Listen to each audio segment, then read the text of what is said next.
The Red Sea, a vital artery of global commerce and a historically contested waterway, became the stage for a dangerous escalation of tensions between the United States and Yemen's Houthi rebels. On March 15, 2025, the United States launched a series of airstrikes targeting Houthi military installations in Yemen. The strikes, which were carried out by aircraft from the USS Harry Truman aircraft carrier strike group, marked a significant intensification of the U.S.'s involvement in the ongoing Yemeni civil war. The Pentagon justified the strikes as a necessary response to recent Houthi attacks on international shipping in the Red Sea. The Houthis, who have been locked in a brutal war with a Saudi-led coalition backed by the United States since 2015, had increasingly resorted to targeting commercial vessels in an attempt to pressure the international community to take action against the coalition's blockade of Yemen. The U.S., wary of the potential for the conflict to disrupt vital shipping lanes and further destabilize the region, opted to take direct military action against the Houthis. The strikes, which targeted Houthi missile and drone facilities as well as air defense systems, were intended to degrade the group's ability to threaten maritime traffic in the Red Sea. U.S. officials were quick to emphasize the limited nature of the strikes, characterizing them as a defensive measure designed to protect freedom of navigation and deter future Houthi aggression. However, the strikes were met with immediate condemnation from the Houthis, who vowed to retaliate against the United States and its allies.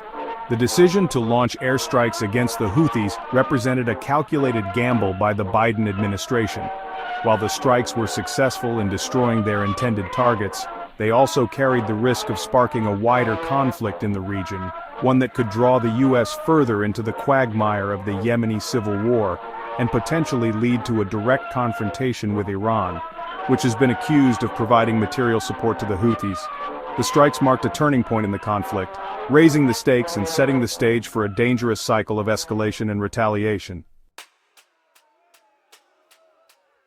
The Houthi response to the U.S. airstrikes was swift and defiant. Within hours of the American attack, the Houthis claimed responsibility for firing missiles at the USS Harry Truman and other U.S. warships operating in the Red Sea.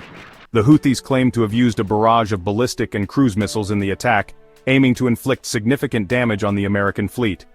While U.S. officials denied that any of the missiles had struck their targets, the attack itself underscored the Houthis' determination to retaliate against the United States and their willingness to target high-value assets.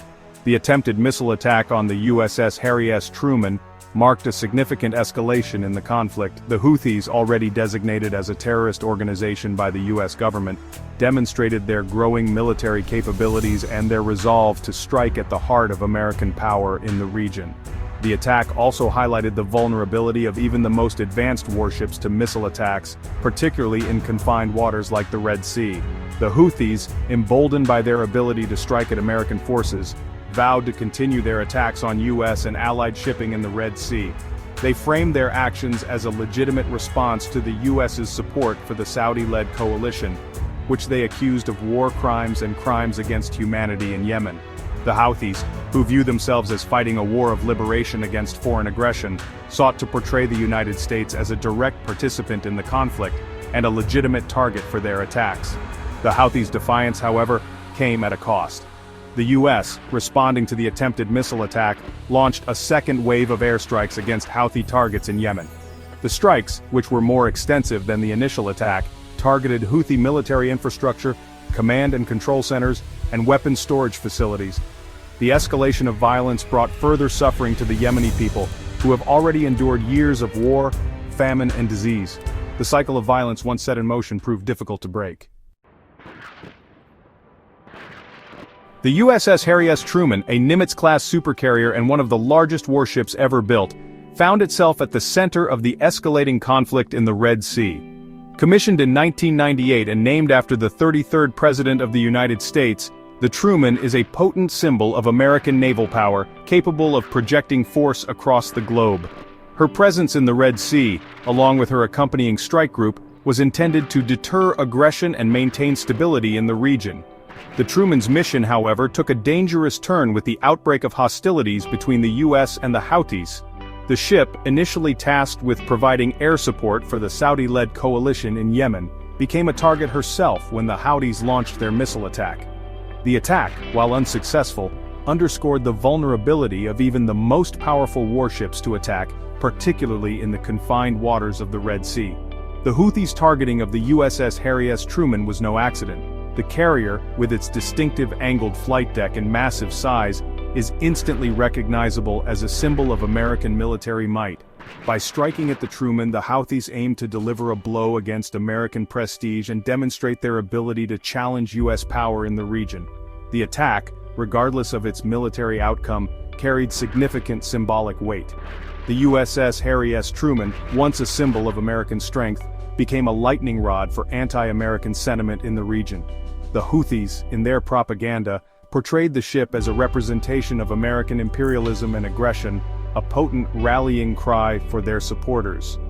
The attack on the Truman, regardless of its tactical significance, highlighted the precarious nature of American power in the Middle East, where even the most advanced weapon systems could be vulnerable to asymmetric attacks. Section 4. The Price of Conflict, Casualties and Consequences. The escalating conflict in the Red Sea exacted a heavy toll on all sides. The U.S. airstrikes, while claiming to target military installations, resulted in civilian casualties. Yemeni medical officials reported dozens of deaths, including women and children, following the U.S. attacks. The strikes also caused significant damage to infrastructure, further crippling a country already ravaged by years of war and humanitarian crisis. The Houthi attacks, while primarily targeting military assets, also posed a significant threat to civilian populations and international shipping. The Houthis' indiscriminate use of missiles and drones risked causing widespread damage and casualties. The group's attacks on commercial vessels, while intended to pressure the Saudi-led coalition, also disrupted vital supply chains and threatened to exacerbate the humanitarian crisis in Yemen. The conflict's human cost extended beyond the immediate casualties of war. The escalation of violence deepened the humanitarian crisis in Yemen, pushing the country closer to the brink of famine. The conflict also displaced thousands of people, forcing them to flee their homes in search of safety.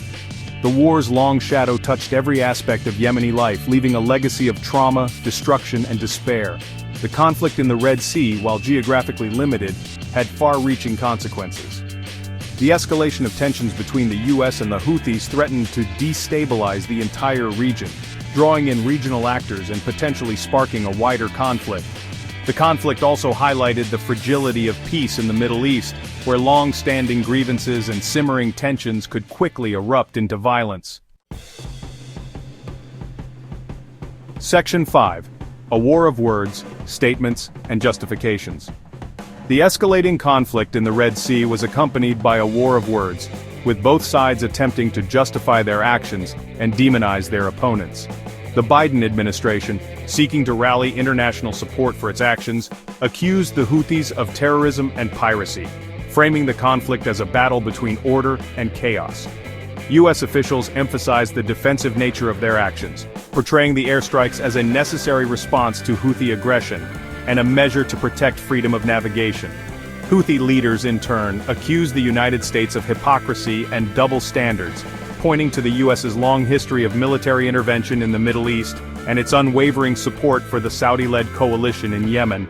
The Houthis framed their actions as a legitimate response to foreign aggression, casting themselves as freedom fighters resisting American imperialism. They sought to exploit anti-American sentiment in the region, portraying the United States as a destabilizing force and a threat to regional peace.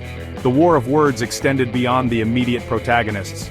Iran, though denying direct involvement in the conflict, condemned the U.S. airstrikes and warned of serious consequences should American actions threaten Iranian interests. Israel, a staunch ally of the United States and a vocal critic of Iran, expressed its support for the U.S. strikes and blamed Tehran for the escalating tensions.